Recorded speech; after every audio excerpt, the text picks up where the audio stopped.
வெண்பொங்கல் பண்ணலாம். அதுக்கு பச்சரிசி 1 கப்பு, 1/2 கப்பு பைத்தம்பருப்பு அதெல்லாம் அலம்பி 4 கிளாஸ் தண்ணி விட்டு உப்பு, மஞ்சள் பொடி, பெருங்காயம், கருவேப்பிலையும் போட்டு நல்லா பழச்சதுக்கப்புறம் குக்கர் மூடியை வச்சு 4 விசில் போட போகிறோம்.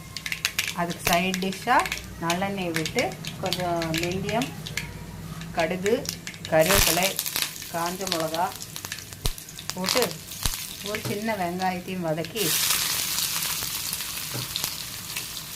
வதங்கினதுக்கப்புறம் சாம்பார் பொடி, மஞ்சள் பொடி, பெருங்காயம், உப்பு எல்லாத்தையும் போட்டு நல்லா வதக்கிட்டு புளி தண்ணி, சின்ன நெல்லிக்காய் புளி எடுத்துகிட்டு அந்த புளி தண்ணியை விட்டுட்டு நல்லா பாருங்க. விசில் ரிலீஸ் ஆனதுக்கப்புறம் நெய்யில் ஜீரகம், குருமிளகு, முந்திரி, கருவேப்பிலை, கொஞ்சம் திருப்பி பெருங்காயமும் போட்டு எல்லாத்தையும் தாளித்து கொட்டினா பொங்கல் ரெடி. அதுக்கு தொட்டுக்க வத்த குழம்பு ரெடி. தேங்க்யூ ஃபார் வாட்சிங். சப்ஸ்கிரைப்.